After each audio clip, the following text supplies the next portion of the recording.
digan.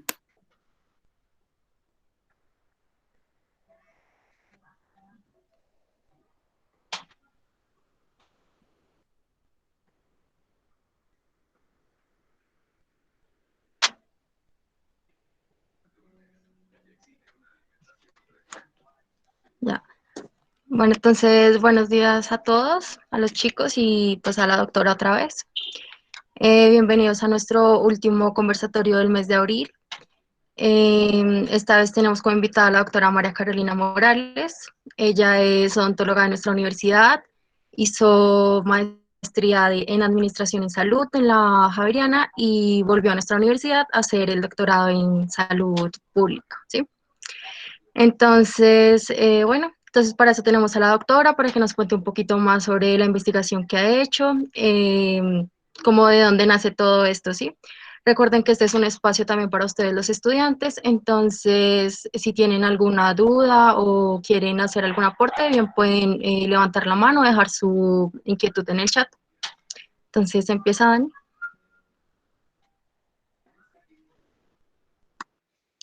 Bueno, doctora, muy buenas noches, chicos. Bueno, entonces, como ya dijo nuestra compañera, pues muy bienvenidos todos. Este es un espacio para que hablemos chévere un ratico y la pasemos rico y aprendamos con la doctora. Entonces, bueno, doctora, a nosotros nos gustaría arrancar con una pregunta.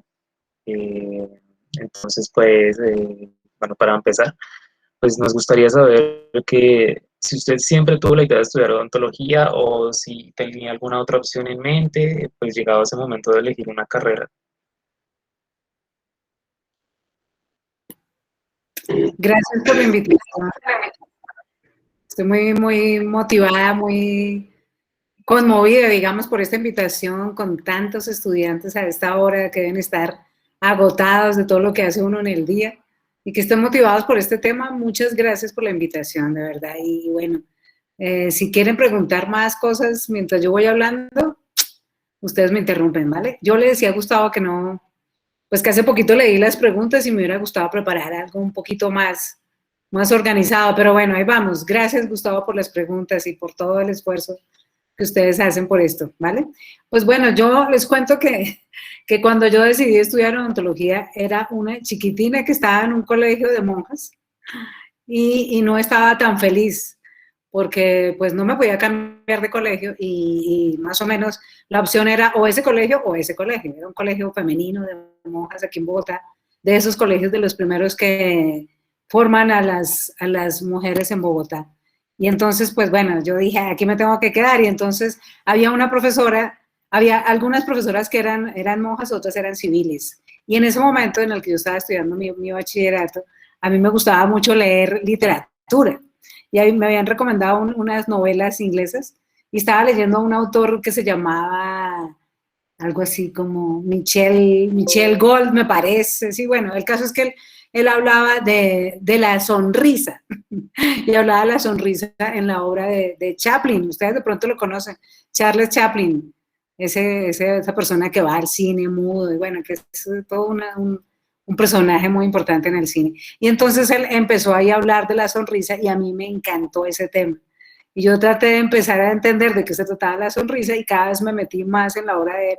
Y la sonrisa era la sonrisa de la pilatuna, ¿no? Era la sonrisa de hacer algo prohibido, entre comillas, algo como revolucionario, algo que no estaba permitido. Y a mí me encantó, la verdad, me encantó la sonrisa, fue por ahí. Y entonces por ahí me metí mucho, me gustaba mucho la biología, me gustaba mucho todo lo que tuviera que ver como con lo que en la boca, en la sonrisa había de pilatuna, de expresión de la gente, me encantó. Y yo creo que eso a mí me marcó. Y cuando apenas salí, pues estaba en sexto bachillerato, en lo que ahora es 11, me inscribí a la Universidad Nacional y pasé en la primera instancia, entonces estaba feliz, así que nunca lo dudé, ¿no? En ese momento estaba feliz y bueno, empezando a estudiar mi carrera en la universidad, entonces feliz. La verdad no tuve dudas, creo que no, lo que más me gustó fue la sonrisa, pero así que hubiese tenido claro qué era la odontología antes de empezar a estudiar, no, no, me gustaba era la sonrisa, eso es. Ok, ok. Bueno, y entonces, Pues, ¿qué tanto ha cambiado como la odontología desde que usted hizo su pregrado?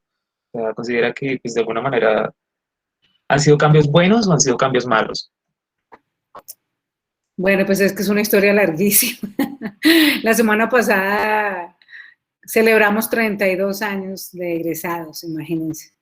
El 21 de abril, 32 años de egresados. Entonces, más o menos yo estoy en la universidad hace unos 38, 39 años. Imagínense, toda la vida. Ustedes tienen, digamos que 20 años, 2 vidas de ustedes son la vida mía en la universidad. Entonces es un montonón de tiempo, imagínense, 32 años de egresada y estoy absolutamente feliz, estoy muy satisfecha, digamos, de ser odontóloga de la Universidad Nacional. Y entre lo que yo estudié y hoy sí que ha habido cambios gigantescos, pero gigantescos, gigantescos, unos para mejorar, otros para empeorar, pero sí ha habido mucho cambio. Por lo menos en la época en que nosotros, en la que yo estudiaba, yo estudié con Jania, con Sonia Borges, con Jaime Castellanos, con John Harold Estrada, con una de esa promoción que hay mucha gente que está en la universidad, hay otros que no están en la universidad, pero que son muy reconocidos. Entonces, el grupo de estudiantes éramos muy unidos. Nos unía, en primer lugar, el baile, la rumba, la organización de actividades el baile, lo que le gusta a Luis, sí, todo eso nos encantaba y entonces todas las semanas nos inventábamos algo para poder encontrarnos para celebrar y además de eso había problemas de materiales y de posibilidades de mejorar todo, pero no había dinero. Y era un momento muy difícil porque era antes de la Constitución del 91, yo estudié en esa época, yo estudié desde el 82 en la facultad y me gradué en el 89. Entonces estamos hablando de, imagínense. Y entonces, claro, en esa época lo que nosotros hacíamos como estudiantes era huelgas, nos organizábamos, hacíamos huelgas de hambre y había algún problema, alguna estudiante y nos reuníamos todos y alrededor del problema hacíamos fiesta, pero todos apoyábamos al estudiante o al problema para resolverlo entre todos. Entonces teníamos el que hacía las barras de fútbol, el que jugaba muy bien fútbol, el que hacía los discursos políticos, la que estudiaba mucho, había de todo, pero entonces el grupo era muy interesante, muy unido, muy unido. Entonces, bueno, eso fue como el pregrado. Y cuando nos graduamos, pues todavía no había ley 100. Entonces, cuando uno sale a ejercer sin ley 100, eso es otro mundo, es otra ontología. Esa es otra totalmente distinta a la de ahora. Bueno, el cambio con la ley 100 ha sido nefasto para todos, yo creo para todos en todo sentido. En cuanto a la odontología, me parece que ha habido cosas muy interesantes y es que es la posibilidad de trabajar desde muchas áreas. Digamos que el campo de la odontología ha crecido cantidades, mucho que eso uno no se lo imaginaba en el pregrado. Uno en el pregrado no alcanza a entender de qué se trata ya ser profesional y empezar a trabajar en lo que le han enseñado a uno. Entonces, en eso ha cambiado mucho. Cambio positivo, que el campo de la odontología es más grande, más relacionado con otras disciplinas. Hay muchas más herramientas para trabajar con otras áreas, en investigación, en conocimiento, en formas de salir del país. Para nosotros la salida más larga era Medellín. Nosotros en pregrado, en séptimo semestre, hacíamos un paseo, yo creo que ustedes les han contado que era ir a conocer la fábrica de dientes de New Aesthetic en Medellín. Eso era lo más largo que podíamos hacer. Y entonces nos reuníamos todos y era todos ahorrando todo el tiempo para podernos ir al paseo, que era conocer, lo único que no hacíamos era conocer esa fábrica, de resto hacíamos de todo, pero el paseo inicialmente planteaba que era conocer una industria de dientes, por eso pues nunca lo hacíamos, pero era muy interesante, ¿sí? Entonces, digamos que salir a Medellín en esa época era todo un acontecimiento. Imagínense para ustedes ahorita que ustedes se pueden ir al país del mundo que ustedes quieran en este momento. Sí, bueno, no en pandemia, pero sí pueden tener una pasantía, una relación con otro investigador en cualquier lugar del mundo. Para nosotros eso era imposible. No había celular. No había formas de comunicación que ustedes no se imaginen cómo era la vida. Entonces, claro que ha cambiado muchísimo. Y cambios positivos, yo creo que la investigación es uno de esos. La posibilidad de tener recursos para investigar y que la odontología crea que puede hacer investigación importante para el país Eso es otro cambio importante, que depende de la odontología como tal, de la salud bucal. Antes no, antes nosotros no hacíamos en absoluto nada. ¿Sí? Era más medicina, o era más el área de salud que era en la universidad concebida como un área interdisciplinaria que era muy chévere, pero la odontología como que no tenía poder en términos de la producción de conocimientos. Entonces, en eso ha cambiado positivamente. Y negativamente hay muchas cosas que ya las hemos hablado en clases. Y bueno, que en general creo que depende también de nosotros que la situación laboral del odontólogo esté cada vez más deteriorada. Sí, en eso desde la ley 100 estamos cada vez más deteriorados, y entonces ese es un tema, por ejemplo, para investigar. Sí, pero sí ha cambiado mucho, y ustedes tienen muchas oportunidades, posibilidades, formas de verlo, grupos, relaciones, ACFO, organizaciones, asociaciones, bueno, en fin, de todo tienen para explorar. Eso diría.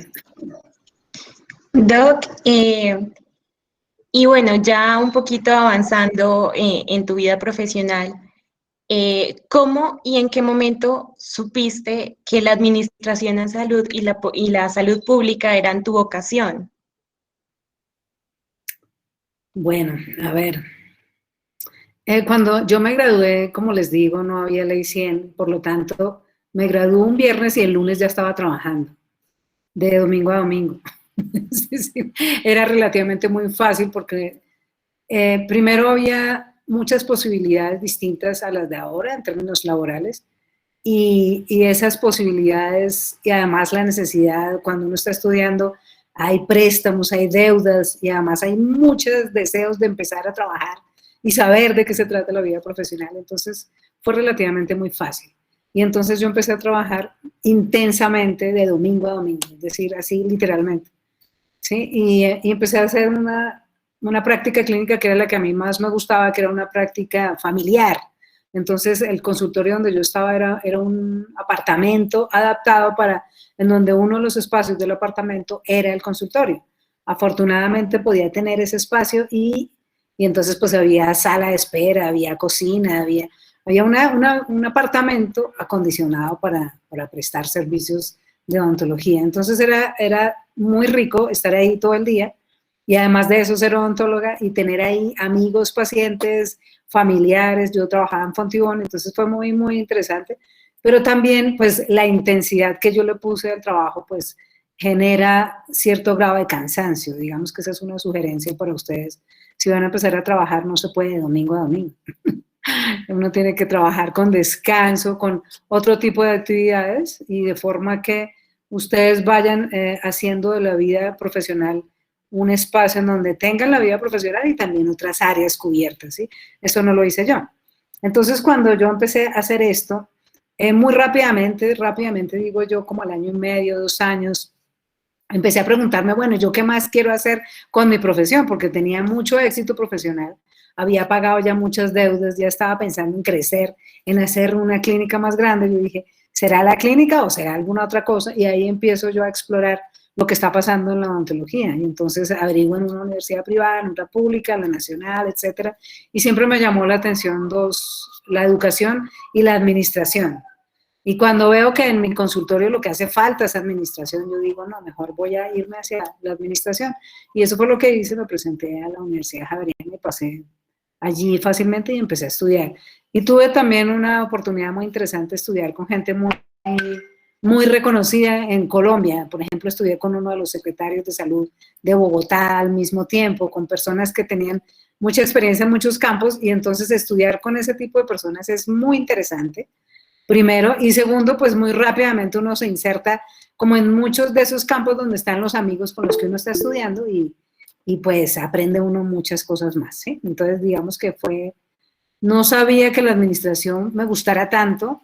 En la época del pregrado de nosotros fue una sola clase de administración de consultorio en toda la carrera, una sola clase.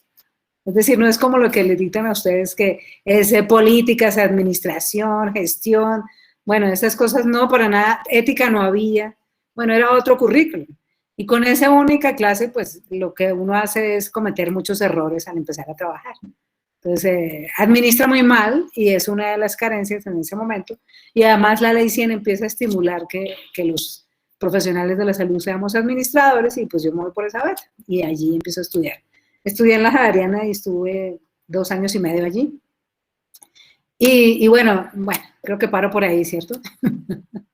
Sí, esa fue, pero en el pregrado nunca tuve claro que quería estudiar administración. No, para nada, nunca se me ocurrió. Nunca fue, me di cuenta fue en el ejercicio profesional, de ese momento que era antes de ley 100. ¿Sí? Eso. Doc, esa justamente era otra pregunta. Te queríamos preguntar, ¿qué te hizo después de haber hecho tu doctorado, pues haber estudiado en la Javeriana, qué te hizo volver a estudiar a la Universidad Nacional? Ah, ok, sí, ya. Ah, sí, esa pregunta la leí, sí. Pues lo que ocurrió fue lo siguiente, que cuando yo estaba terminando la maestría, yo hice una tesis que fue en la localidad Cuarta, ¿sí? Y la tesis es sobre atención primaria y su relación con la odontología, con la salud bucal. Entonces tenía un trabajo de campo que era todos los fines de semana ir a la localidad Cuarta, que está en Cristóbal, en el sur de Bogotá, y entonces eso me hizo ver primero que me gustaba mucho el trabajo de investigación con las comunidades en terreno, en trabajo de campo, y cuando terminé la tesis de la maestría, la tesis resultó ser una buena herramienta para que me invitaran a ser profesora en la Universidad del Bosque. Entonces ahí me invitan a ser profesora en la Universidad del Bosque como en el 90 y, ¿eso qué fue? 93, justamente, empezando la ley 100. Entonces yo empiezo a ser profesora en la Universidad del Bosque y fue muy interesante. Mis primeros estudiantes fueron de medicina y a mí me daba mucha pena, terrible, y toda la angustia de producir un error en el estudiante, bueno, cosas que siempre ocurren o que pueden ocurrir y a veces uno piensa que no tienen solución, bueno, ese tipo de cosas. Y entonces cuando yo empiezo a ejercer como profesora en la Universidad del Bosque, viene la posibilidad de concurso en la Universidad Nacional. Entonces me presento al concurso como profesora y paso en la Universidad Nacional y entonces pues yo digo, no, yo lo que quiero es quedarme en la Universidad Nacional y cuando entro a la universidad se da la posibilidad de estudiar el doctorado, ¿sí? Entonces fue así. No es que yo estuviera como administradora, no, sino que entre la administración y la docencia, entre el Bosque y el trabajo que yo tenía como odontóloga y administradora pasaron como unos 7, 8 años. Y entonces es cuando viene el concurso y paso a la nacional, es decir, eso es en 1999, exactamente, llevo 21 años como profesora de la Universidad Nacional, pero fue así. Ok, doctora. Bueno, antes de continuar, tenemos una pregunta en el chat. Entonces, Nicole Shekinah Victoria nos pregunta que, doctora, entonces, en pregrado, ¿qué aspiración de especialidad tenía? Ok. En pregrado yo quería ser cirujana. Yo quería ser cirujana a toda costa. Y me gustaba mucho la odontología hospitalaria. Y entonces en la odontología hospitalaria tenía las opciones que eran básicamente o la cirugía o lo más cercano a la odontología hospitalaria era algo relacionado con educación para yo poderme meter al hospital. ¿Sí? Eran como las opciones en esa época, ¿sí? Y entonces en último semestre, en el octavo, noveno y décimo, había una profesora de cirugía que era excelente, María Clara Jaramillo, y nosotros hacíamos prácticas con ella en el San Juan de Dios. Y entonces había prácticas que era de 24 horas y era una vez a la semana, no más por cada estudiante. Y entonces yo le decía a la profesora que me dejara hacer prácticas todos los días, todas las semanas, y entonces yo había 3, 4, 5 días de 24 horas, 7, 24/7 en el hospital, y yo era absolutamente apasionada con la parte hospitalaria. Y bueno, yo me presento a cirugía, me presento con el apoyo de ella a la militar, a la Universidad Militar, y afortunadamente no pasé, afortunadamente no logré pasar todos los filtros que tiene la universidad, y entonces, bueno, así es como felizmente no soy cirujana en la actualidad. Pero sí, claro, lo que yo quería hacer era cirujana. Sí. Y claro, nosotros teníamos prácticas hospitalarias, prácticas comunitarias, pero las prácticas comunitarias que teníamos eran muy cortas, digamos. Yo nunca me di cuenta que me gustara tanto la salud pública en el pregrado.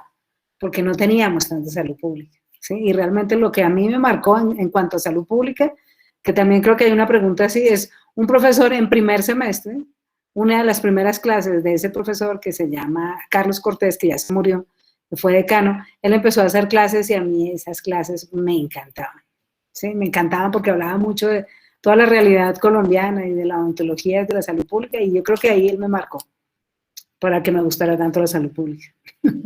Eso fue así. Gracias, Doc. Con gusto. Bueno, doctora, ya entrando un poquito más en tu vida como investigadora, vemos que hiciste una investigación para tu doctorado que se llamó Dinámica sociopolítica de la formulación de políticas de salud sexual y reproductiva en jóvenes en Colombia. Esta fue una investigación de tesis laureada.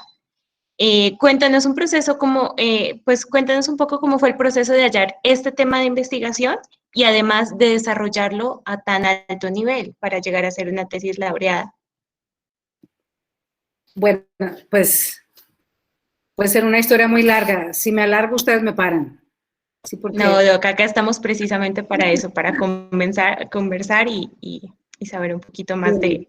Gracias. Pues a ver, cuando yo estaba haciendo la tesis de maestría, que fue ahí en la localidad de Cuarta, yo me vinculé con muchas escuelas en la localidad de Cuarta, ¿sí? Cuando llego a ser profesora de la Universidad Nacional, llego a ser la coordinadora de un programa de extensión a nivel de la sede, ¿sí? Y entonces ese programa de extensión solidaria en la sede tenía como centro la salud. Y entonces ahí yo pude empezar a orientar el trabajo de muchos estudiantes de la odontología y de otras carreras para que hiciéramos prácticas de extensión en ese tipo de programas, ¿sí? Entonces, claro, yo coordinaba el programa y tenía que acompañar a algunos compañeros profesores y estudiantes a esas prácticas. Y entonces en esas prácticas había siempre escuelas que a mí me gustaba mucho ir para conocer primero la educación popular y seguir investigando lo que a mí me ha gustado en mi maestría.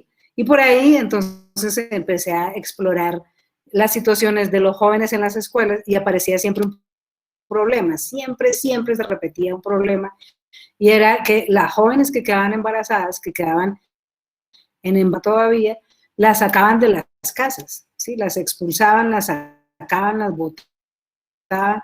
Los papás, eso era un conflicto familiar grandísimo, las mamás lloraban, los hermanos pataleaban, las profesoras ayudaban, los profesores ayudaban. Bueno, eso era un conflicto muy grande para las familias, para la escuela, para el barrio, para todo el mundo. Yo estaba muy involucrada con ese problema y empecé a investigar por ahí, ¿sí? Ese fue como el inicio de la investigación. Y entonces, digamos que para hacer el cuento más corto, lo que hice en esa época fue una investigación temática, ¿sí? Es decir, saber qué piensan del tema todas las personas que están cercanas a ese problema del embarazo adolescente, ¿sí? Entonces, para las mujeres, ¿qué es? Para los compañeros de las chicas, para los papás, etcétera. Y entonces se convierte en un problema que en ese momento no tenía solución en las políticas de salud sexual y reproductiva de Bogotá.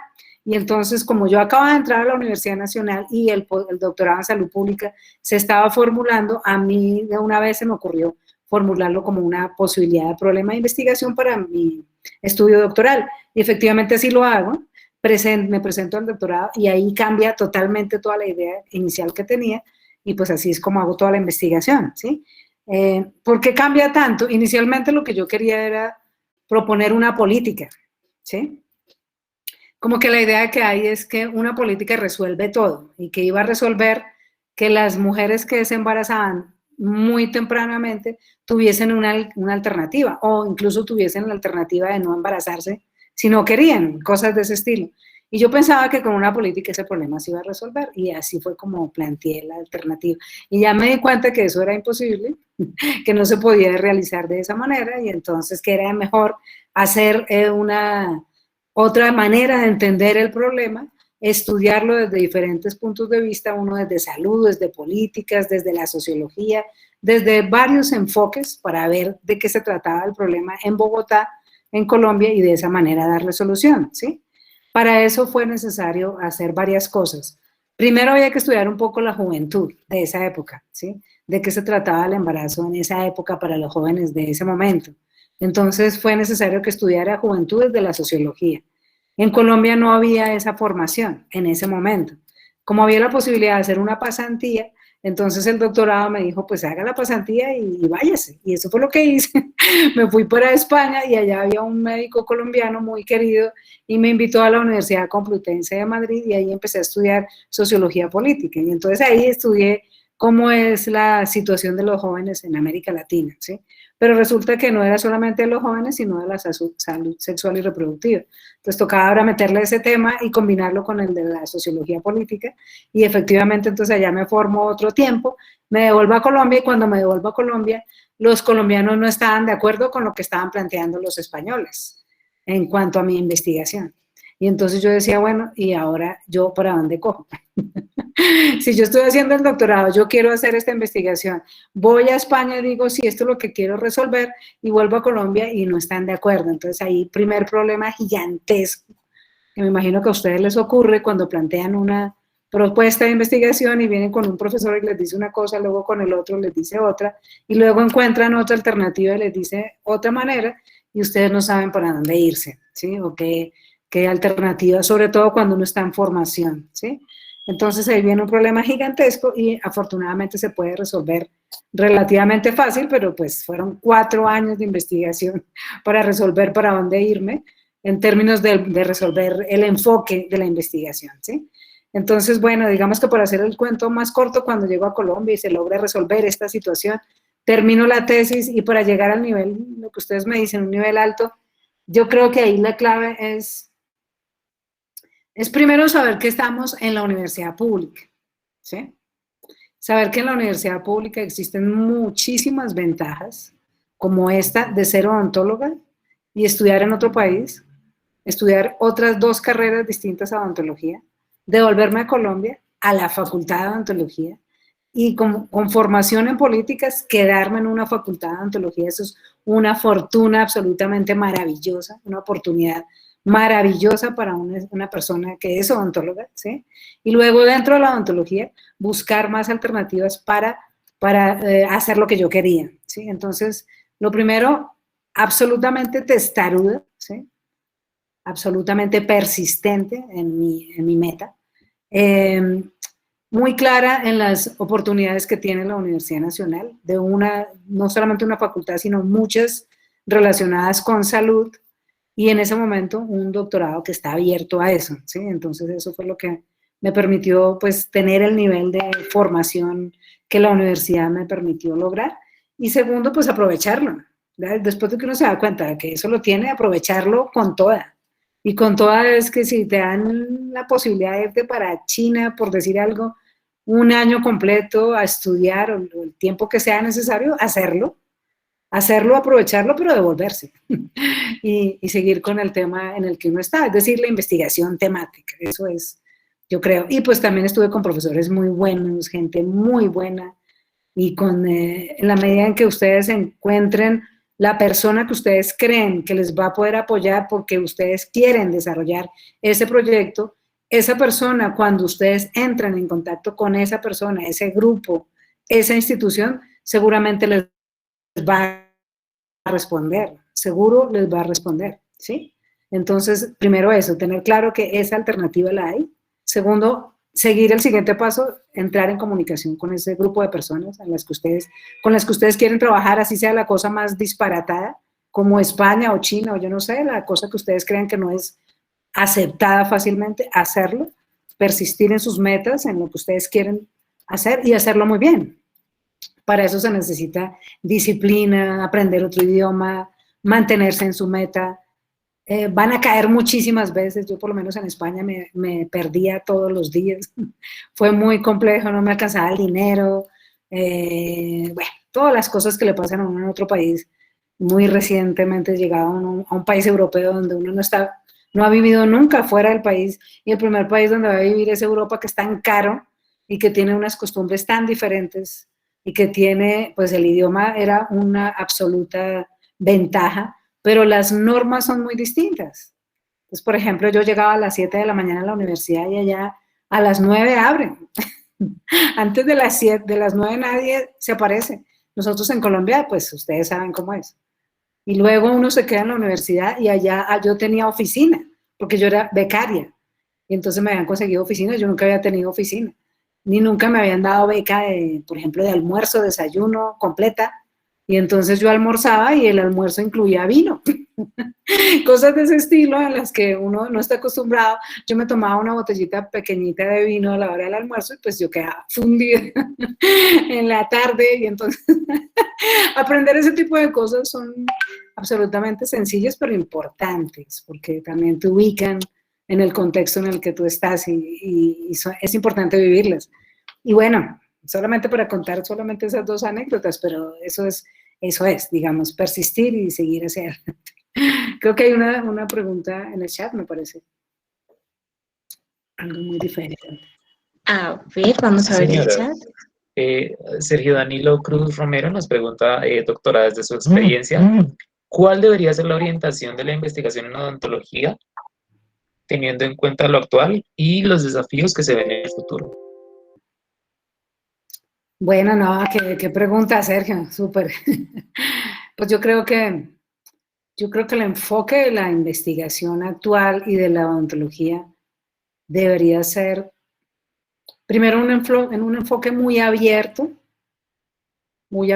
a las posibilidades que uno empieza a explorar de pronto cuando ha recorrido mucho de la profesión.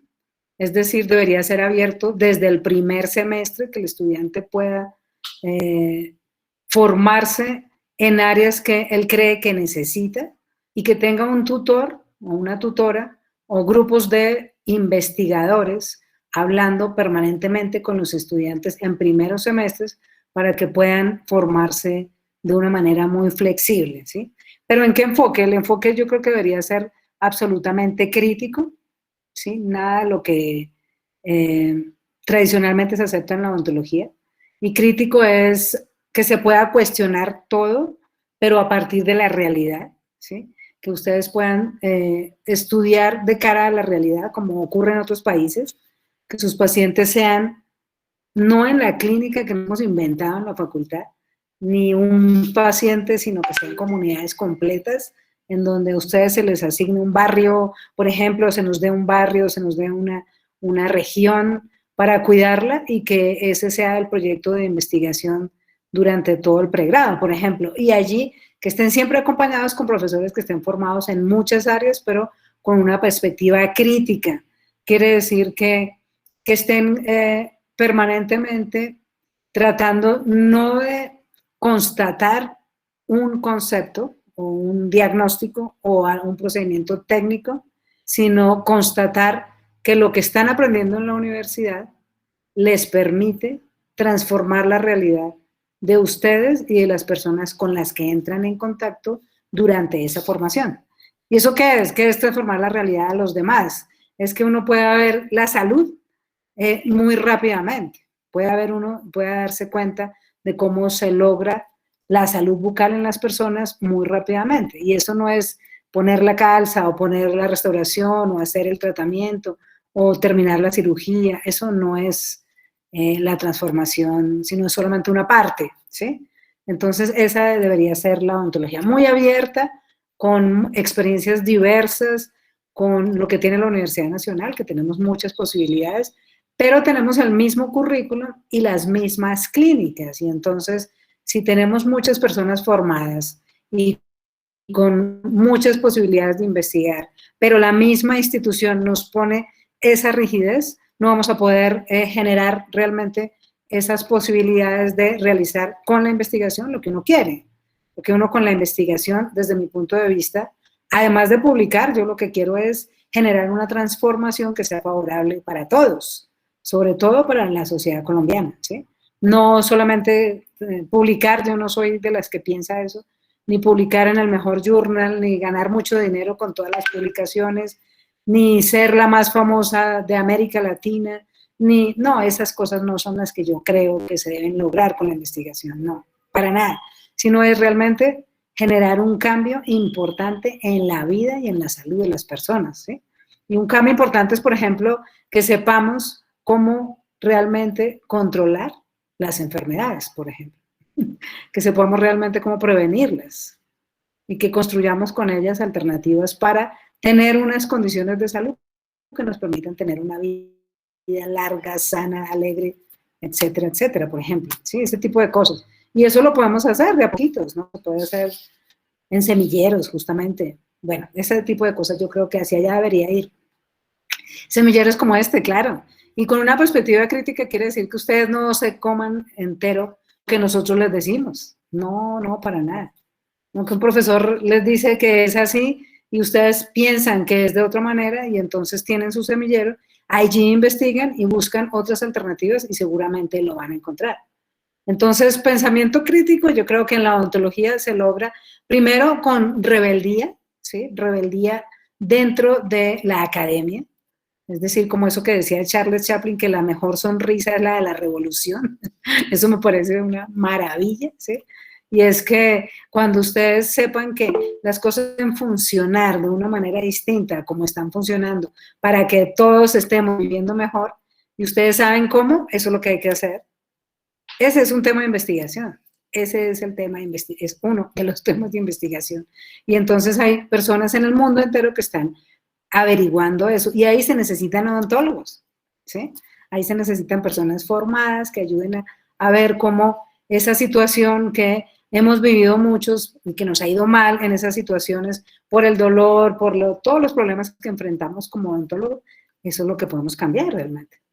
Sí, eso es lo que yo creo. Y ahí hay mucho que aportar, mucho que hacer, mucho que decir y claro, también construir conocimiento de lo que tenemos y hacerlo más fácil, más manejable, más asequible. Bueno, yo creo que es como por ese lado.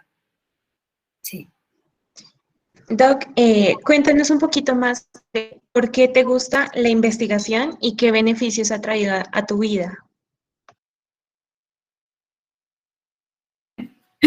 Esas preguntas son una maravilla. No, la investigación me fascina. Yo creo que la investigación es definitivamente lo que nos puede ayudar a generar el cambio. Es definitivamente por ahí, ¿sí? Es por la investigación. Porque con la investigación, por ejemplo, en mi caso, fíjense que nosotros no teníamos trabajo de grado en el momento en que yo estudié, no.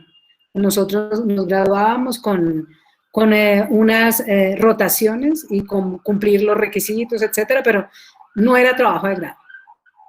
Allí a nosotros nos interesaba explorar cosas, pero era más, digamos, por el tipo de formación que tuvimos, ¿sí? Por el grupo que tuvimos, pero no teníamos formación en investigación y eso hizo mucha falta, mucha falta, ¿sí? Pero bueno, en el caso de nosotros, en algunos casos sirvió para que nos formáramos en investigación en las maestrías y en las especialidades, ¿sí? Entonces allí yo creo que la investigación en la maestría, por ejemplo, que implica realmente enfrentar un problema de investigación, es muy útil aprender a identificar los problemas de investigación, ¿sí? Saber leer la realidad y no quedarse con un pedacito, ¿sí? Saber explorar en esa investigación que yo les invito a que la revisen un poco, investigación temática, se llama así, investigación temática, un poco explorar eso de qué se trata, ¿no? Saber y leer entre líneas y no dejarse engañar. Entonces la investigación le sirve a uno en la vida personal cantidades porque uno ya va a saber explorar todas las aristas de un problema familiar, personal, individual, comunitario, entonces siempre uno va a tener alternativas si está formado en investigación, ¿sí? Y luego ya en la vida profesional pues va a tener muchas alternativas porque cuando uno investiga se da cuenta que hay muchas maneras de hacer las cosas, ¿sí? Y que no hay una única verdad y que funciona dependiendo del contexto, ¿sí? Y si eso está claro, ustedes siempre van a tener una salida, siempre va a haber una salida. Entonces no se van a quedar como dando vueltas en el vaso cuando se coloca el corcho allí y empieza a dar vueltas y no sabe para dónde ir, entonces la investigación se convierte en eso, en una herramienta que da alternativas, que da salidas, que propone miradas distintas, que propone explorarse uno mismo, ¿sí? Que propone cambios en uno mismo, que le permite a uno además mejorar su nivel profesional, que le permite a uno mejorar su nivel laboral, que le permite a uno viajar por todo el mundo si uno quiere hacer eso, que le permite a uno hacer intercambios, pasantías, que le permite a uno contrastar su cultura cuando sale del país, por ejemplo. Entonces, la investigación tiene, primero, le forma a uno la disciplina, es absolutamente indispensable, ¿sí? Que uno tenga cuando está haciendo una investigación, todos los días debe trabajar en esa investigación, así sean 10 minutos, 15 minutos, media hora ojalá, y si están en trabajo de grado, no esperar hasta el último momento, porque ahí todo se acelera, no, sino de a poquitos, entonces necesita una disciplina, entonces esa disciplina yo creo que la forma la investigación. Y luego ya saber que ese tema es en el que uno quiere aportar algo, eso es absolutamente reconfortante, ¿sí? Porque ustedes van a escoger un tema que solamente ustedes lo escogieron. Solamente ustedes, cada uno sabe qué tema le gusta, qué pregunta quiere resolver, en qué se quiere meter, y eso esa es una identidad absolutamente propia que ustedes desarrollan, ¿sí? Entonces, la pregunta que se me ocurrió a mí, pues yo, odontóloga de salud sexual y reproductiva, embarazo adolescente, solamente se me ocurrió a mí en ese momento, ¿sí? Y bueno, ya lo que les he contado. Y a ustedes de eso se trata, ¿no? Que ustedes sepan qué es lo que ustedes quieren hacer. Y eso lo facilita la investigación, ¿sí? Digamos que cuando uno sale de odontólogo, sabemos que el odontólogo tiene algunas opciones laborales en Colombia, mientras que la investigación es mucho más amplia, ¿sí? En términos de lo que ustedes quieren saber. Y allí es donde ustedes se van a dar cuenta que al momento de trabajar, al momento de estudiar, para resolver su pregunta de investigación, lo que les quita el sueño, van a tener o que salir de la odontología para irse a la educación, a la salud pública en mi caso, o que van a seguir por el área clínica, o que van a seguir por el área que quieran, pero con una mirada de investigadores, ¿sí? Entonces eso es súper interesante porque eso es la identidad profesional puesta en la vida de aquí en adelante y sacando herramientas de donde ustedes creen tenerlas. Eso, yo creo. Entonces, para mí es súper importante. Doctora, otra cosa que nos causó curiosidad es que pues sabemos que has hecho varias veces como jurado de trabajos de investigación. Entonces queremos que nos cuentes un poquito como qué se siente estar de ese otro lado de la parte que califica y para ti qué es muy importante tener pues a la hora de calificar una investigación. Esa parte es complicada. Genera muchos dilemas, ¿sí? Digamos que evaluar es bastante complejo, es muy, muy difícil, ¿sí? Sobre todo cuando le entregan a uno un documento y uno no tiene ni idea de quién es la otra persona y no puede hablar con ella porque digamos que es un doble ciego, por decir algo, o que es un documento que la persona no se puede enterar que uno le está evaluando. Es absolutamente terrible, terrible, terrible esa parte de no saber en qué está la persona y que uno está definiendo el futuro de esa persona si uno dice sí pasa o no pasa. Sí, esa es una parte absolutamente difícil, muy difícil, que a mí realmente no me gusta mucho esa parte. Ya cuando uno tiene la posibilidad de hablar con la persona un poquito de qué se trata, además de lo que ha escrito, de qué se trata, por qué lo está haciendo y para dónde va, eso me parece absolutamente maravilloso. ¿En qué sentido? En la medida en que si uno entiende y en la evaluación uno puede contribuir a que esa persona logre lo que está buscando y lo haga mejor, o lo haga, si no ha visto algo, lo pueda ver, o si lo que está haciendo tiene un error y esa persona no lo está viendo y puede ser más difícil para esa persona llegar a ese error y tener la implicación de ese error. Entonces, en ese sentido es muy interesante, ¿sí? Entonces, sé desde todo punto de vista que hay una relación de poder absoluta, donde uno dice sí pasa o no pasa, y tener ese poder es absolutamente delicado, ¿sí? Es muy delicado, que uno le diga a la persona, eso no pasa, esa tesis no pasa, usted no se gradúa, imagínense, o ese proyecto está mal, no le den los recursos, o ese artículo no se publica, o ese proyecto de educación no sale en ninguna universidad. Bueno, cualquiera de esas opciones es bastante compleja, pero también es muy interesante, por lo que les digo, porque la persona que está sujeta a la evaluación, pues pone, digamos que toda su confianza en uno, es como todos los pacientes que uno atiende, pone toda su confianza, todo, abre la boca completa En el caso del consultorio, abre la boca y uno le dice al odontólogo, hágame el tratamiento. Y si uno sabe entender de qué se trata la enfermedad, el tratamiento queda bien hecho, ¿sí? Lo mismo pasa con la investigación. Si uno sabe entender de qué se trata lo que le están planteando en ese documento que uno está evaluando, entonces todos salimos felices, ¿sí? Y puede ser que al principio el evaluador va a estar, digamos que no muchas veces es bien recibida la evaluación, eso pasa muchas veces. Cuando uno dice, no, ponga esto, hágale aquello, le falta esto, bueno, ustedes lo han vivido, que no le falta aquello, o no tuvo en cuenta esto, o le faltan las 50 referencias bibliográficas de para corregirlo, ¿sí? O, por ejemplo, no tuvo en cuenta, bueno, en fin, todas esas cosas técnicas que son tan complicadas, pero pues que son necesarias. Entonces ahí también saber que cómo expresarle a la persona que pese a que es bueno, le falta, y que lo que le falta es una parte importante, eso también hay que saber hacerlo. Entonces, estar del otro lado no es tan sencillo, no es tan sencillo. Y bueno, pues ahí uno aprende mucho, pero pues digamos que la experiencia ayuda. No es la solución, pero sí ayuda. Eso. Bueno, gracias, profe. Entonces acá te tenemos dos preguntas que hicieron en el chat. La primera es de Ingrid Vanessa Benavides, que dice, doctora, desde su experiencia, ¿cuáles son los hábitos que debe cultivar un buen investigador y un buen clínico? Ok, muy bien, hábitos. Bueno, yo creo que un poco un buen clínico tiene que ser un buen investigador, necesariamente. Y un buen investigador debe ser también un buen clínico. Sí, entonces yo creo que el buen clínico, a mí me gusta mucho la clínica y me encantaría poder ejercer todavía la odontología.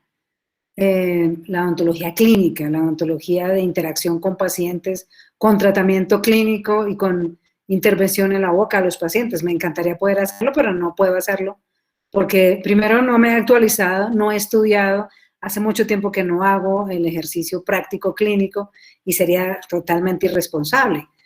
En ese sentido, creo que el clínico tiene que estar muy consciente de eso, ¿sí? La persona clínica, como hábito, debe estar muy consciente que atender al paciente es absolutamente solemne, es un acto totalmente delicado y debe estar muy preparado, muy bien preparado para lo que va a hacer. Y entonces, si no está preparado, es mejor dar un paso atrás y decir, no lo atiendo hoy, lo atiendo otro día o lo remito, ¿sí? En la investigación pasa lo mismo. Si uno se mete a una investigación que uno dice, sí, voy a hacerla por este lado, y a mitad de camino se arrepiente o a mitad de camino se da cuenta que está mal planteada y no lo corrige, pues pasa igual que con un paciente que uno le hace el tratamiento, de pronto no tuvo en cuenta algo, no consideró alguna sugerencia por parte de un colega, etcétera, le quedó regular y uno lo sabe y entonces es una cosa absolutamente difícil de manejar y que no debe ocurrir. Entonces creo que los hábitos, como son profesionales, creo que se parecen mucho en el sentido del cuidado de lo que uno está haciendo, de la integralidad con que hay que hacerlo, de la conciencia muy clara de saber hasta dónde uno puede llegar, ¿sí? Y si sabe que no puede llegar más allá, no hacerlo, ni con el paciente, ni con la investigación, ¿sí? Por ejemplo, hoy hablábamos de las revisiones de literatura, revisiones sistemáticas de literatura en pregrado, ¿sí? Y decíamos, no, tal vez lo mejor es que los estudiantes en pregrado no hagan revisiones sistemáticas, por lo que implica, ¿sí? Pero decíamos, pero si el estudiante quiere, puede hacerlo, está en capacidad y el profesor lo puede ayudar, pues que el estudiante lo haga y que el profesor le ayude. Pero si el estudiante dice sí y el profesor no puede, no funciona. Si uno le dice al paciente, sí le hago, pero el paciente dice, no tengo el dinero, no funciona. O no tengo el tiempo, no funciona. Entonces, fíjense que hay muchas cosas que hay que engranar para que las cosas funcionen, ¿sí? Entonces, hábitos, tener clara eso, esa situación, hablar muy claramente qué se quiere, para dónde se va, qué se tiene, qué no se tiene, qué se puede hacer. Mejor dicho, hablar muy claramente y si vemos que algo falta, asumirlo desde el principio, decirle al paciente, sí te hago esto, pero me va a faltar aquello y el paciente lo va a saber. Y en la investigación lo mismo, sí voy a poder hacer una revisión narrativa, no sistemática, tenerlo claro desde el principio y eso es muy importante. Ese es un hábito absolutamente esencial, ¿sí? Y antes de empezar, saber con qué cuenta uno. Por ejemplo, en el caso, yo soy de las personas que empieza una investigación y por el camino voy consiguiendo los recursos. Muchas veces eso no es buena idea. Es mejor saber muy bien antes qué recursos va a haber suficientes en términos de todo, no solamente económicos, sino de tiempo y de posibilidades para poder hacer completa la investigación, ¿sí? Eso es mejor tenerlo muy claro desde el principio. Y si no, saber que lo que se va a conseguir en el camino va a poder ayudar a resolver, ¿sí? Si no, es mejor no meterse, ¿sí? Otro hábito es un hábito absolutamente disciplinado de lectura, absolutamente rigurosa. Es como, no sé si ustedes se han formado en algún deporte, en algún ejercicio, en algún hábito alimenticio, ¿sí? Ese tipo de cosas que se logra, que se hace ejercicio 1 hora diaria, por ejemplo, para dar un ejemplo, y siempre todos los días y no se negocia el que ese ejercicio deba hacerse. Lo mismo pasa con la investigación y lo mismo pasa con la práctica clínica. Se debe ser muy exigente, muy para lograr lo que uno quiere. Si uno quiere solamente hacerlo, digamos, para saber de qué se trata, pues puede ser mucho más relajada. Pero pues creo que no se trata solo de eso, de saber de qué se trata investigar, sino de lograr con la investigación las metas que uno quiere lograr. ¿Sí? Entonces, ahí esa disciplina. Lo otro que creo que es muy importante es aceptar las debilidades y las carencias que uno tiene. ¿Sí? Reconocerlas y aceptarlas. ¿Sí? Porque sí, puede ser que se reconozcan, pero no se acepten. Entonces se reconoce, pero a nadie le decimos que no sabemos bien la traducción del español al inglés, por ejemplo, ¿sí? O que, bueno, yo no sé, cualquier debilidad que haya, si se identifica la debilidad claramente y se enfrenta, se va a poder resolver. De lo contrario, pues no se va a poder resolver. Vamos a echarnos la carretita de que sí lo sé, pero es carretica y entonces nos va a generar un trauma mayor a nosotros, al paciente, a la investigación, ¿sí? Eso. Lo otro es saber en el hábito para qué estamos haciendo lo que estamos haciendo, ¿sí? Y ya, yo creo que con esas me parece, tal vez.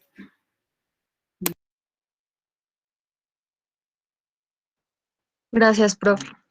Bueno, y acá la última pregunta que tenemos en el chat es de Julieta Alexandra, que nos dice cuáles son los errores o falencias más comunes con los trabajos de grado. Alexandra, espero no cansarte hoy todo el día, tú me has escuchado. Qué vergüenza contigo, Juliet. Bueno, pues a ver, mira, los errores de trabajo de grado más frecuentes es que las personas no saben cuál es el problema de investigación. No lo saben. Y entonces, pues desde ahí empieza el problema. ¿Sí? Cuando no se tiene claro, entonces se da muchas vueltas y al final la conclusión es algo que no resuelve lo que ustedes querían, ¿sí? Entonces, creo que ese es un problema muy abundante y es por los mismos profesores.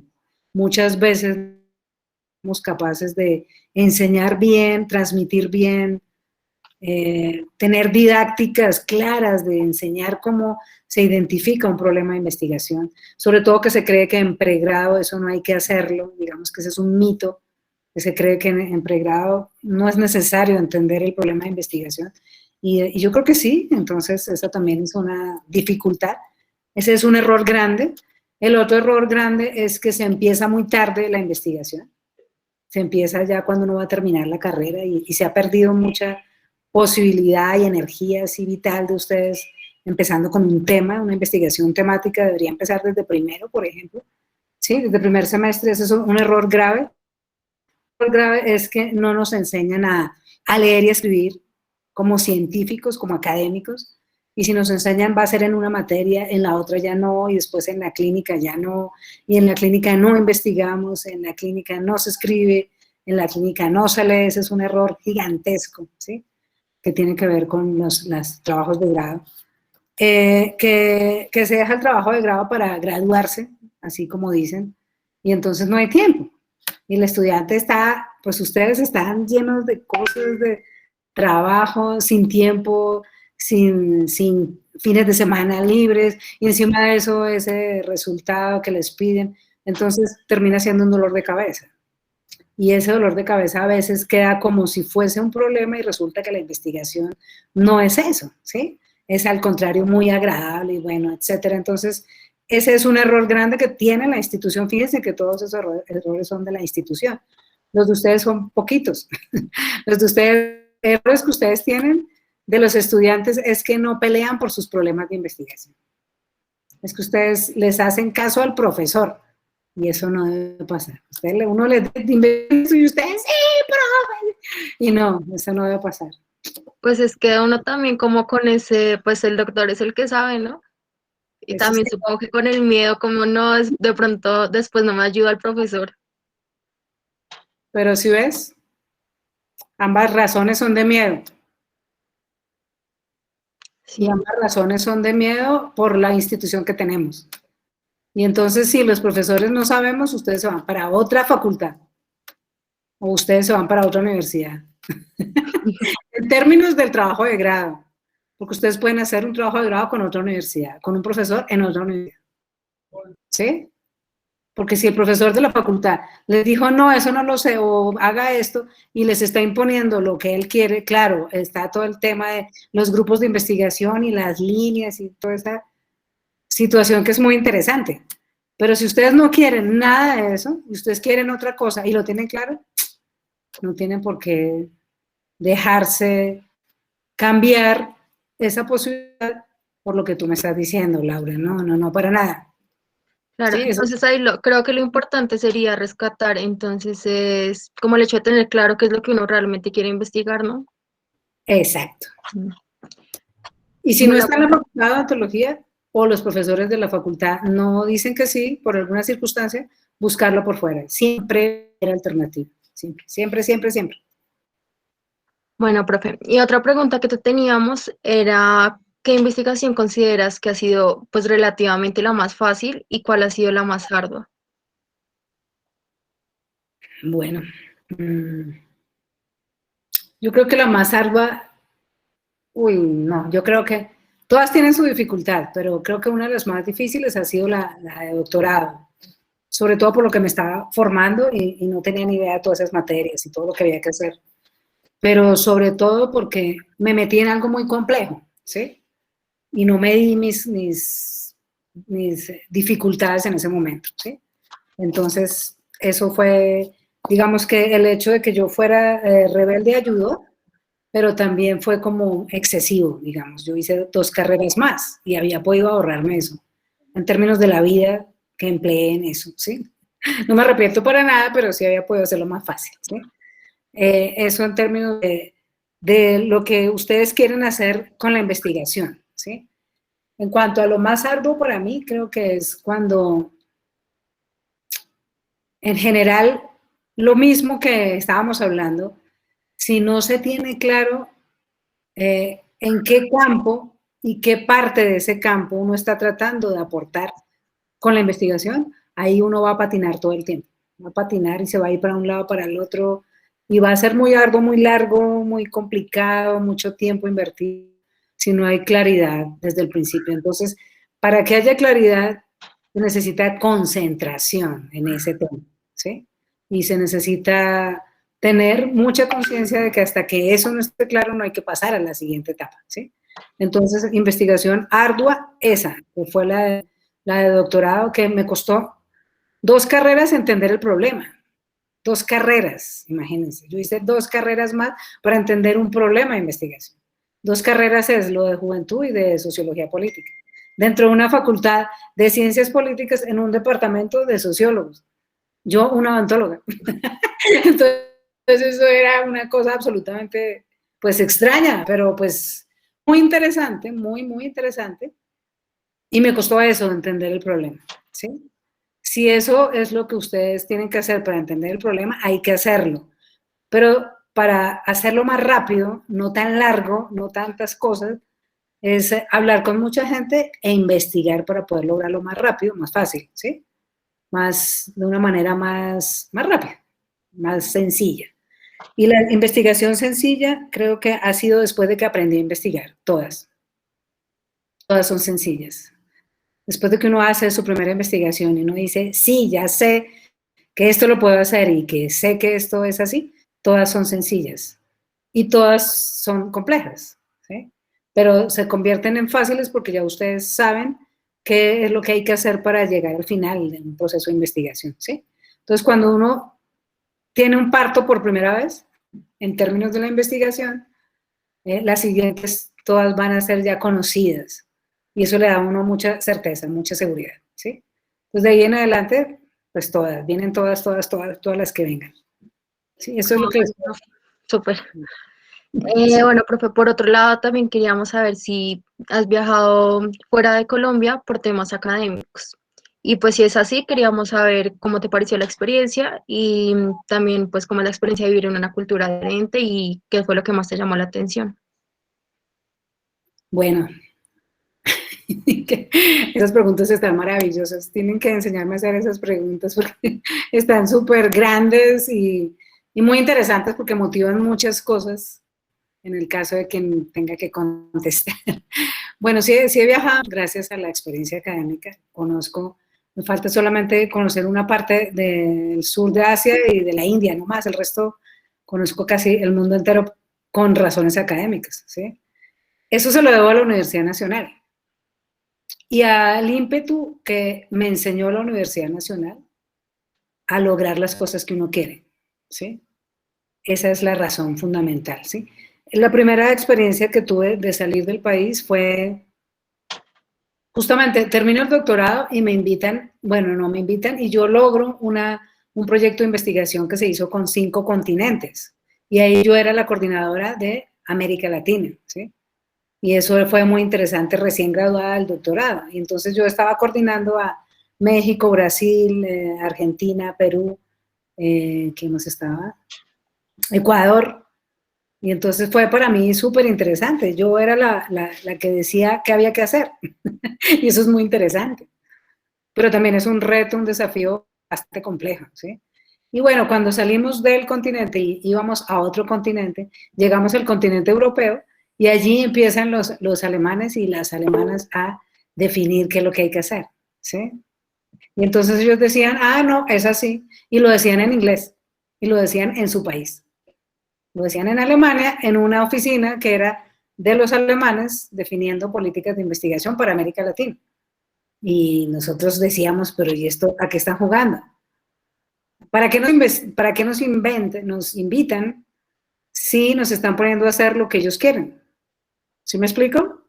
Entonces, ¿cómo así que es una investigación entre varios continentes para hacerle caso a los europeos? Entonces dijimos, no, esto no puede ser. Y entonces los latinoamericanos nos salimos, éramos 4 mujeres, una brasileña, una mexicana, una ecuatoriana y una colombiana, y alguien más estaba en esa reunión, no me acuerdo. Bueno, el caso es que nos salimos de esa reunión y dijimos que no íbamos a aceptar eso, y que si no nos permitían a nosotros como investigadoras tener un punto de vista latinoamericano en esa investigación, nos íbamos, y que mejor ellos lo hicieran de otra manera. Pero pues eso no fue tan fácil, digamos que la mexicana decía, no, bueno, en fin. El caso es que al final dijimos, sí, nos vamos a sentar en esta mesa y vamos a pelear. Y mi inglés era bueno, pero no era tan bueno como para pelear en inglés. Y entonces la mexicana fue la que tomó la vocería para pelear en inglés. Pero la mexicana no tenía todos los argumentos que teníamos las otras. Entonces dijimos, pues no importa, el inglés lo vamos a hacer, el inglés así y así, y en la pelea ya no salía el inglés muy fluido. El caso es que, bueno, la pelea fue no tan intensa, no tan terrible como pensábamos, y entonces ahí sí que logramos, pues, imponer como lo que quería la América Latina. Entonces, por eso es que yo hago esas clases así de que América Latina es absolutamente importante y tiene que decirle a Europa que lo que quiere, y etcétera, ¿sí?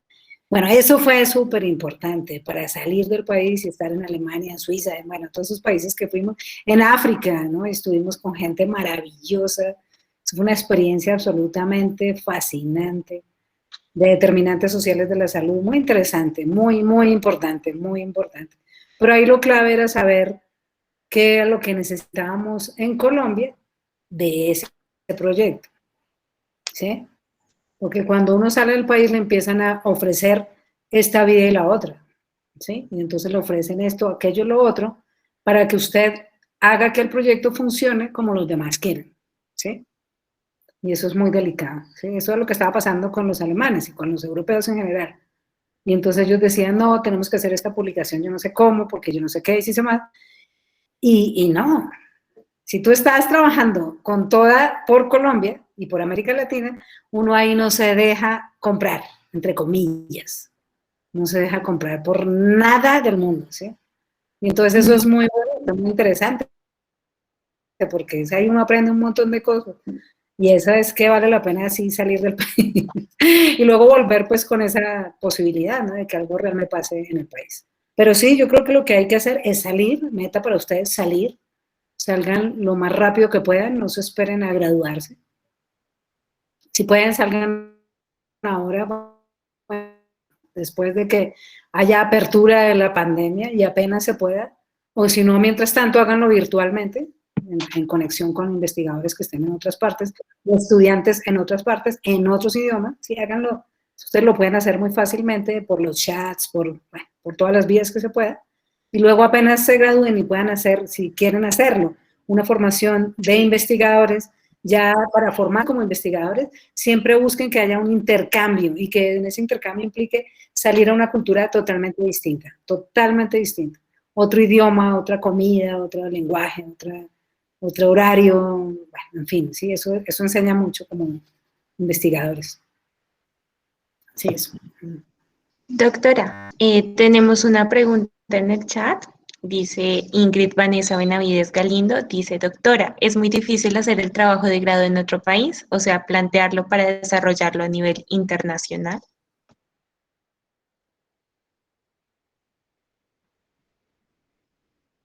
Perdón. Se me va a apagar el computador. Es que si me va a apagar el computador y no encontraba la conexión adecuada, ya. Hacer trabajo de grado fuera del país inicialmente puede ser difícil dadas las condiciones actuales, ¿sí? Inicialmente. Pero lo que les digo, o sea, en este momento la academia se dio cuenta por los medios tecnológicos que también tienen sus debilidades, nos dimos cuenta que es posible trabajar con varios países o en otro continente o con un profesor muy lejos usando estos medios. ¿Sí? Nos dimos cuenta que sí se puede. Nos dimos cuenta que tiene limitaciones, como esto que de pronto se cae la conexión, etcétera, pero que se puede. ¿Sí? Entonces, yo creo que desde ahí nos dimos cuenta que hay posibilidades de hacer trabajos de grado, bueno, creo yo, y de maestría y de todos los demás en otro país. Ahora, ¿de qué se trata? Si ustedes vienen con esa propuesta muy clara, ¿sí? Yo creo que si tienen la propuesta muy clara y se la plantean al consejo de facultad o a la instancia de dirección curricular, al profesor con el que ustedes están, y ese profesor lo presenta bien y todas las cosas fluyen, eso se da, o sea que es muy fácil. O sea, respuesta, sí es fácil, dadas las condiciones actuales, ¿sí? Ahora, supongamos que se puede levantar la pandemia en un año, vamos a pensar en eso. Me toca arreglar la conexión, perdón un minuto.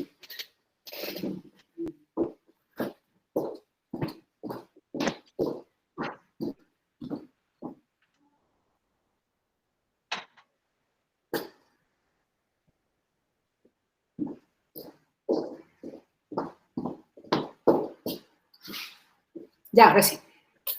Y entonces vamos a hablar que ya no tenemos pandemia o que podemos salir del país o nos podemos mover, pues va a ser todavía más fácil, ¿sí? Porque la interacción va a ser mucho más enriquecedora, ¿sí? Entonces, yo creo que los cambios que tiene en este momento la facultad en términos de investigación los han logrado fundamentalmente los estudiantes, ¿sí? Creo que el impulso mayor lo han generado los estudiantes, ¿sí? En general. El hecho de que ustedes digan, yo no quiero hacer esta tesis, quiero hacer esta, ya es un cambio. Y el profesor le toca mirar a ver qué hace. Que ustedes digan, vamos a hacer semillero interdisciplinario y entonces estamos proponiendo este tipo de reuniones y vamos a hacer una investigación entre varios, por ejemplo, eso ustedes lo logran, ¿sí? Entonces, si ustedes quieren hacer ese tipo de cosas, definitivamente la universidad tiene que flexibilizarse.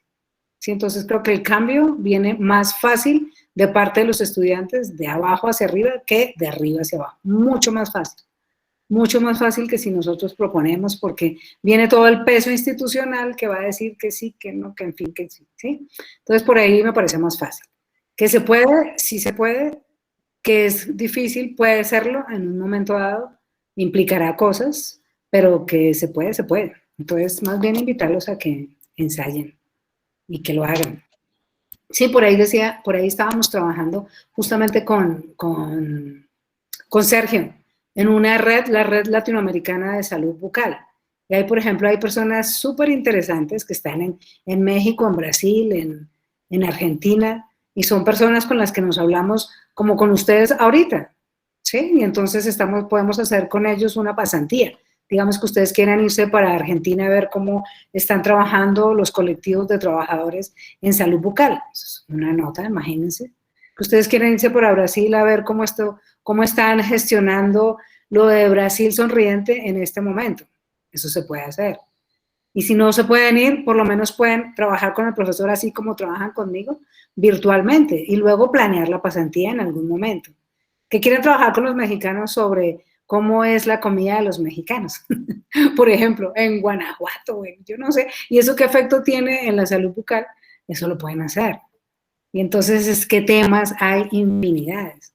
Entonces, creo que las limitaciones, si nosotros le creemos la limitación a la pandemia, es una limitación, pero también es una ventaja. Pero si le creemos a la limitación de la actual salud pública y nos quedamos con la limitación, pues no vamos a hacer nada. Entonces, es más bien como, pues ánimo que aquí estamos. Sí, invitarlos no viene a que busquen alternativas.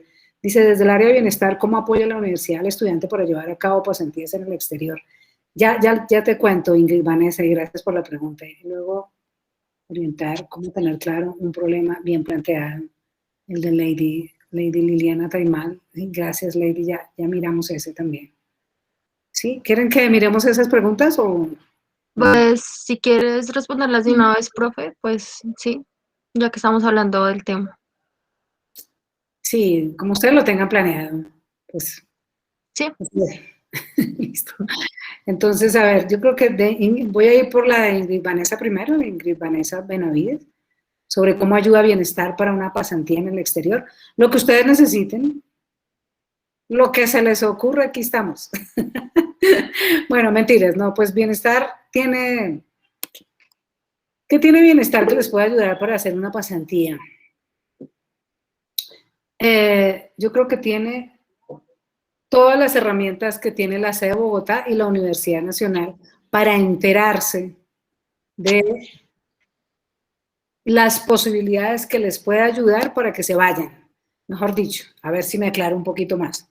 Si ustedes, por ejemplo, quieren hacer en este momento la pasantía antes de hacer la investigación, antes de hacer el trabajo de grado, vamos a suponerlo, ¿sí? Y ustedes quieren saber qué condiciones de bienestar tienen en Colombia o en Bogotá o en el sitio donde vayan a ir y no saben de eso. Eso se lo consultan a bienestar y yo se los averiguo, ¿sí? Entonces esa es una situación que bienestar les va a ayudar a resolver. ¿Cuáles son las condiciones de bienestar acá y las condiciones de bienestar en el sitio donde van? Eso lo podemos averiguar, ¿sí? Entonces, lo que esté en manos de bienestar, lo podemos averiguar, ¿sí? En el esquema de investigación, ya hay cosas que bienestar no hace, y es que ustedes efectivamente busquen en los sitios donde les gustaría ir el tema y la persona, ¿sí? El tema no sé cuál sea y la persona no sé cuál sea, y ya en eso, para poderse ir tranquilamente, con póliza, con protección en salud, con seguridad en el vuelo, y bueno, todas esas cosas que es necesario garantizar, eso lo hace bienestar. ¿Sí ven? Entonces, yo hago una parte y ustedes hacen la otra parte. Entonces, no sé si respondí, si me entendieron la respuesta. Sí, yo pregunto ¿a quién? Andrea Juliana. ¿Sí me entendiste? No, mentiras, Andrea Juliana no. A Ingrid Vanessa. ¿Sí fui clara en mi presentación de la respuesta? Claro, lo que pasa es que también bienestar, para salir al exterior, toca hablar con la ORI, la Oficina de Relaciones Internacionales, ¿sí? O con la DRE, que es la oficina, la misma, pero que ahora se llama DRE. Entonces, si ustedes quieren, ya tienen definido que tienen un país X y ya saben lo que van a hacer, de la misma manera, bienestar lo que hace es facilitar para que ustedes efectivamente, en condiciones de salud y de seguridad y de bienestar, lo puedan hacer, ¿sí? Eso es lo que haría bienestar en ese caso. En cuanto a lo que plantea Lady Liliana sobre cómo plantear un problema de investigación, cómo tener bien un problema planteado, orientar para formular un problema de investigación, ¿sí?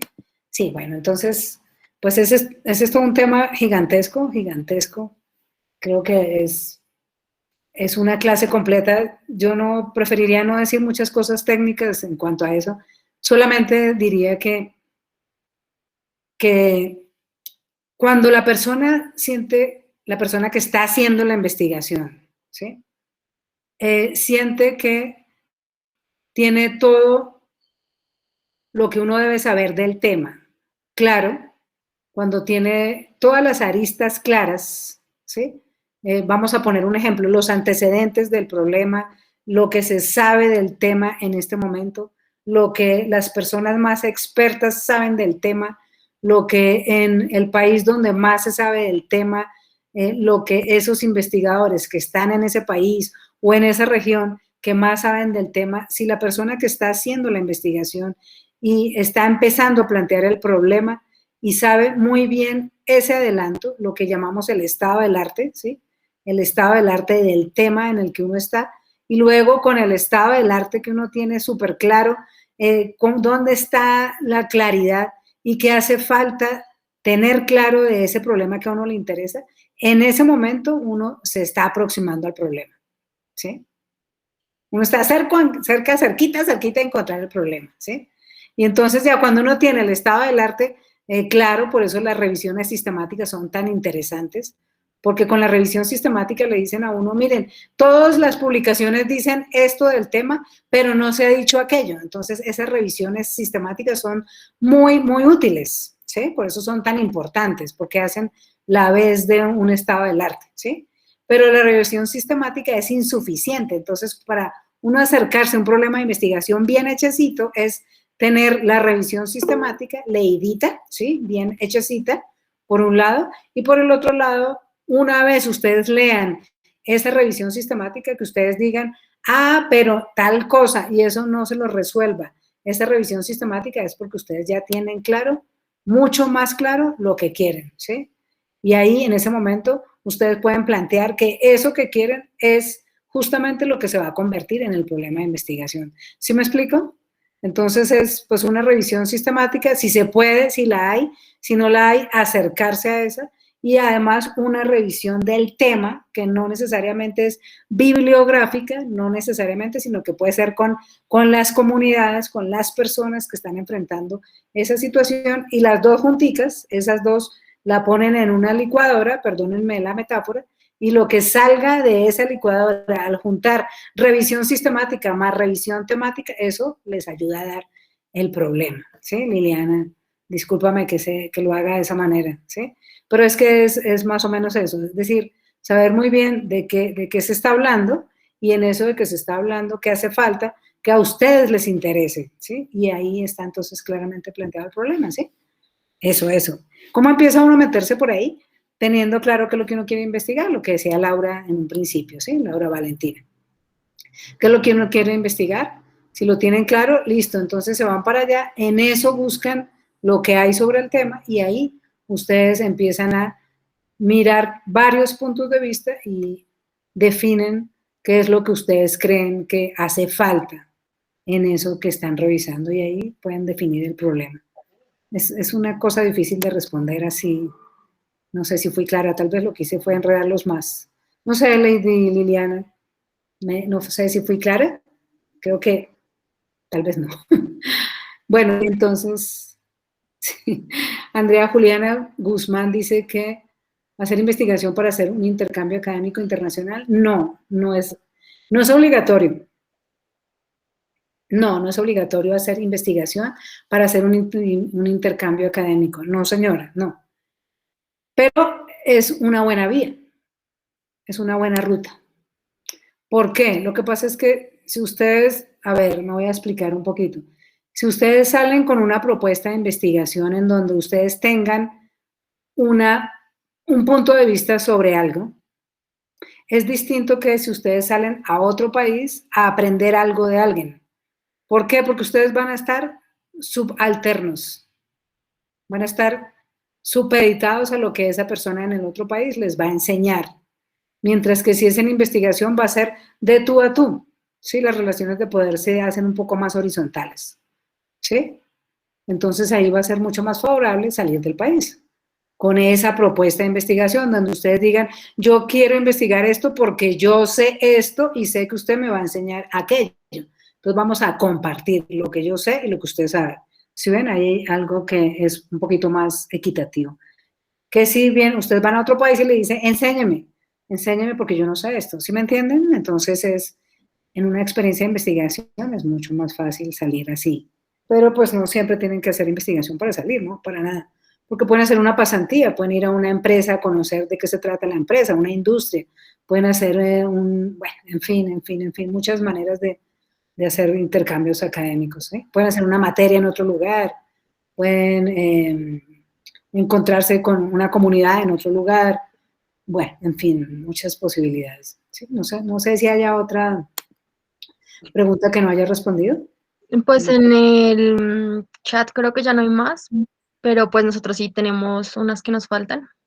Sí. Entonces queríamos que nos hablaras un poquito sobre el semillero, el semillero que lideras en salud colectiva y qué objetivos tienen tal vez a corto, mediano y largo plazo. Ah, sí, también había leído esa pregunta. Bueno, ahí yo la leí más como desde el grupo de investigación, más que desde el semillero. Sí, el grupo de investigación. Pero la podemos hacer también desde el semillero, si quieren las dos. Bueno, voy a tratar de ser también pues, un poquito breve. En cuanto al grupo de investigación, es un grupo de investigación que tiene bastantes profesores. Ustedes conocen apenas algunos que están en la facultad. Conocen a Rafael Malagón, a John Harold Estrada, a Carol Guarnizo, a Yair Ospina, a Luis Alberto Sánchez. ¿Y a quién más conocen? No más. Pensionadas está la doctora Rosalba Medina, de pronto la conocen, bueno. Y hay profesores, pues los que están, pues, me ayudaron a formar a mí en España, están ahí en ese grupo, hay otros que son de Brasil, hay otros que son de Colombia, y entonces es un grupo muy interesante. Y digamos que los que trabajan más visiblemente en odontología son los profesores que ustedes conocen, digamos. Con estos profesores que ustedes conocen y con algunos estudiantes como Sergio y otros estudiantes que están en el grupo y en el semillero de investigación, ¿qué se busca? Se busca posicionar el tema, es decir, que sepan en el mundo entero que nosotros existimos, ¿sí? Bueno, por ahora estamos en América Latina, pero sí queremos que otros continentes nos conozcan, ¿sí? Que sepan que nosotros existimos y que sepan lo que estamos diciendo, ¿sí? De la odontología, de la salud colectiva, de la salud bucal colectiva, ¿sí?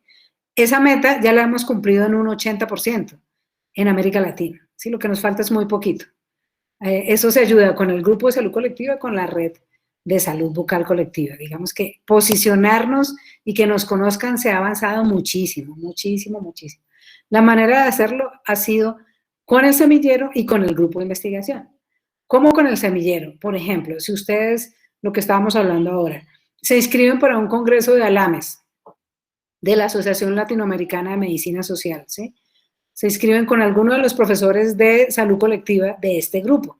Y entonces dicen, vamos a hacer una ponencia en el Congreso de ALAMES que viene a ser ahorita en octubre tal vez de este año. Entonces empiezan a trabajar esa ponencia con el profesor y efectivamente entonces en ALAMES se van a enterar que un estudiante de la Universidad Nacional, Facultad de Odontología, todas las personas que están allí está haciendo esa investigación. Esa es una manera de difundirlo, ¿sí? De hacer que los conozcan a ustedes y que nos conozcan a nosotros y conozcan el grupo y conozcan lo que estamos haciendo, ¿sí? Entonces, en eso vamos muy adelantados. En lo otro que vamos muy adelantados es en publicaciones, en formas de presentación en los congresos, en premios, en en generar que tengamos más personas en el grupo. Bueno, digamos que en eso vamos bastante bien. ¿En qué no vamos bastante bien? Digamos, diría yo que lo que nos falta, que es una meta muy pequeñita en el grupo de investigación de salud colectiva, es que logremos un trabajo más articulado entre todos los miembros del grupo de investigación.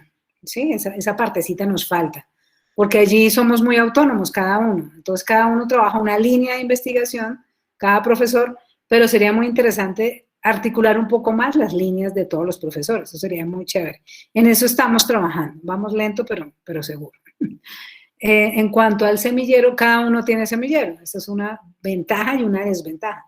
Por ejemplo, hay semillero que trabaja con el profe Rafael, con la profe Carol, bueno, ustedes saben mejor. Y entonces eso es interesante, pero debe haber algún momento de confluencia para que todos sepan cómo organizar un trabajo más grande entre todos. En eso estamos trabajando, pero no lo hemos logrado todavía. En eso nos falta. Nos falta de pronto que los trabajos de grado, lo que estábamos hablando también antes, que los trabajos de grado puedan ser trabajados en el semillero y que no sea un solo estudiante, sino que haya varios estudiantes haciendo un trabajo de grado. Entonces puede ser un trabajo más complejo, ¿sí? Digamos que haya trabajos de grados de 2, 3, 4, 5, 10 estudiantes, sería una maravilla, ¿sí? Eso sería una cosa muy interesante porque les pasa a ustedes lo mismo que nos pasa a nosotros. Como nosotros estamos cada uno en una línea, los estudiantes también, cada uno hace un trabajo por su lado. Entonces, vean que se reproduce la misma historia. Entonces, esa es una meta que falta cumplir mejor, ¿sí? Y entonces la experiencia en semillero es muy interesante, pues el que está ahorita más al frente del semillero es Jair. Él está haciendo su trabajo en salud colectiva, intenta que haya más facultades en ese semillero y intenta que haya más dinamismo en todo en todos los estudiantes de pregrado y posgrado, pero eso también hace que un poco el trabajo de pregrado se descuide, ¿sí? ¿Y por qué se descuida el trabajo de pregrado en los semilleros? Porque los de pregrado no tienen tiempo de investigar. Y viene otra vez el problema, ¿sí?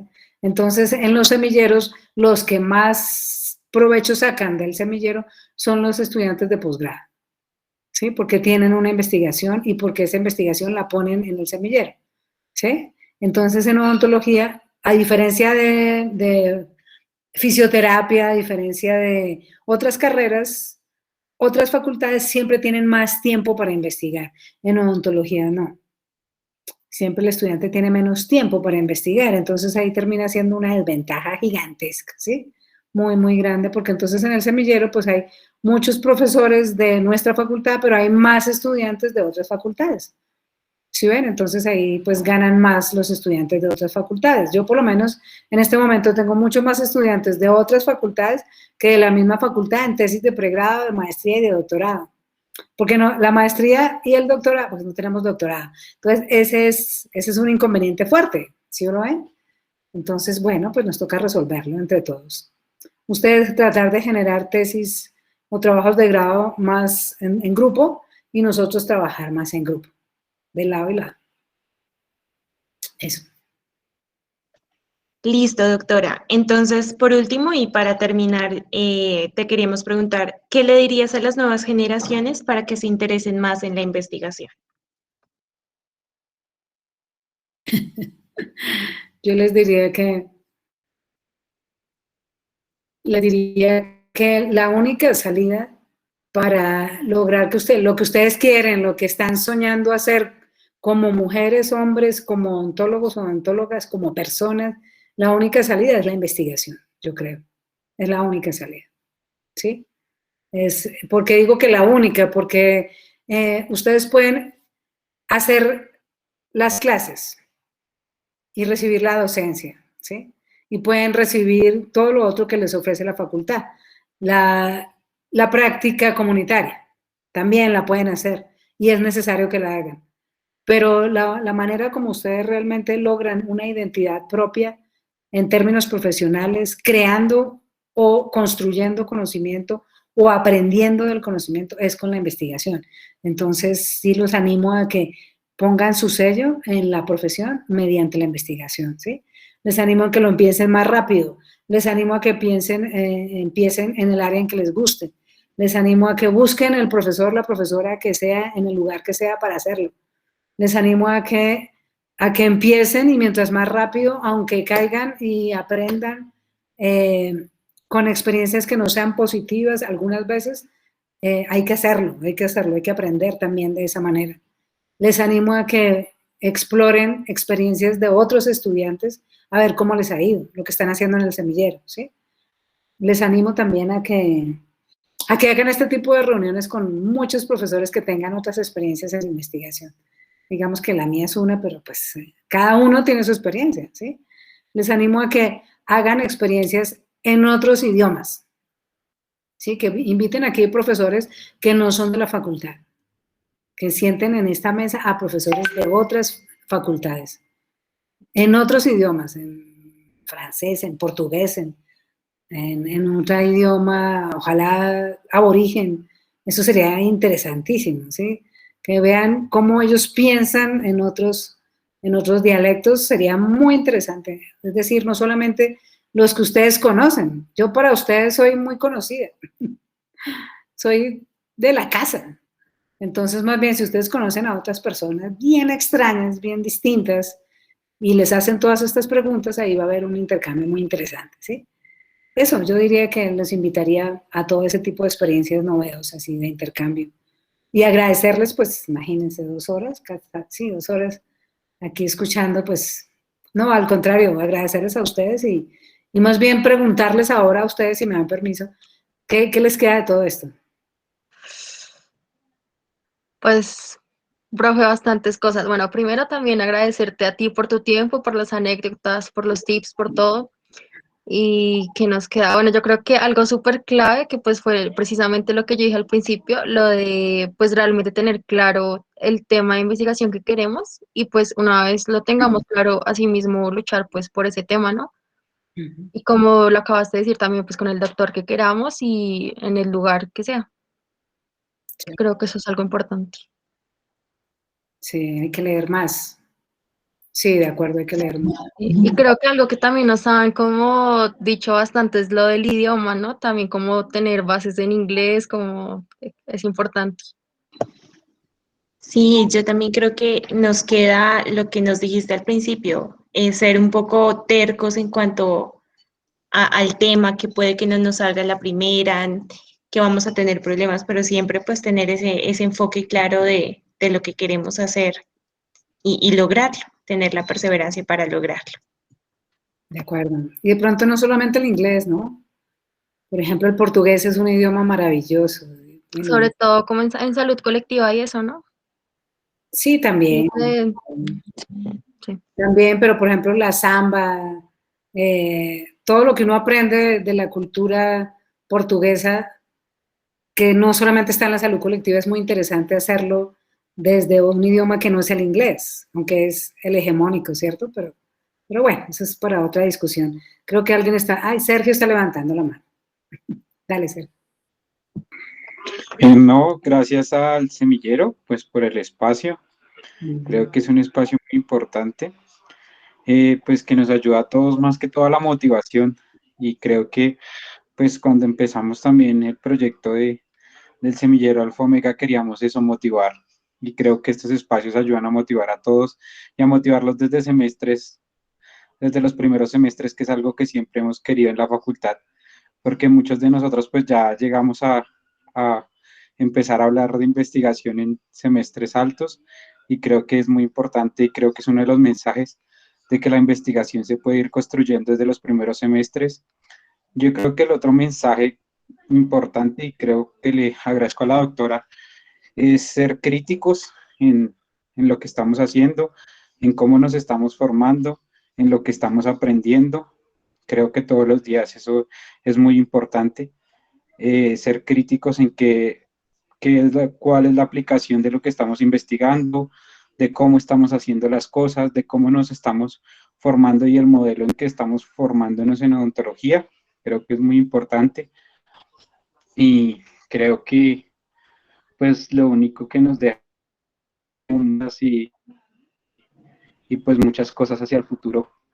Ya personalmente pues le agradezco a la doctora pues que ha acompañado nuestro camino en el Semillero de Salud Colectiva, y creo que ha sido un espacio muy importante para todos porque nos ha permitido pues formarnos, nos ha permitido interactuar con la universidad.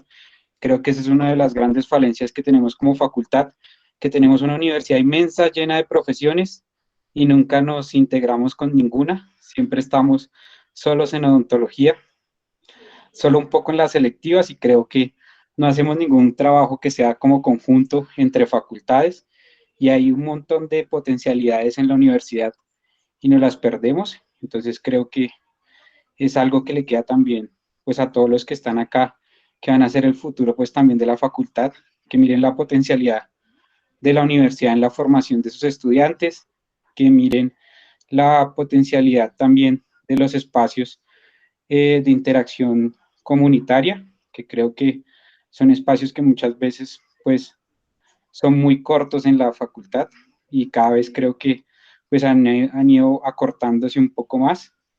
Creo que eso es algo muy, muy importante para que lo tengan en cuenta, porque pues nos estamos pensando en un modelo de universidad que no solo haga docencia y profesionalización, sino que haga muchas más cosas hacia la sociedad, más que todo hacia los colombianos.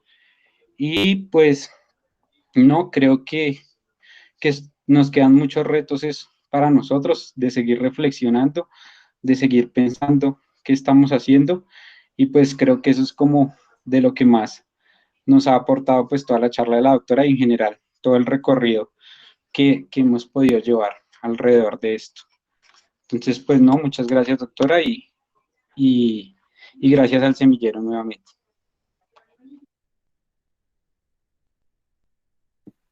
A ustedes muchas gracias, de verdad.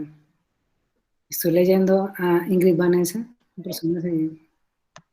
Gracias por lo que dicen, de verdad que ahí se justifica todo. La verdad, yo quiero, en la medida de lo posible, en algún momento, invitarles bueno, todavía no, pero ya casi, a ver un trabajo que se hizo con parte del Semillero.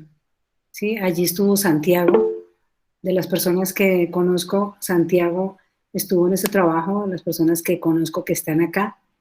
Santiago, bueno, varias personas, a ver, Santiago, de los que están acá, solamente Santiago, creo. Santiago, si no, tú me corriges, por favor, que hicimos un trabajo muy, muy, muy, muy importante, que es contarles un poquito cómo está la odontología en Bogotá, ¿sí? Cómo está la salud bucal en Bogotá, cómo está el trabajo del odontólogo en Bogotá.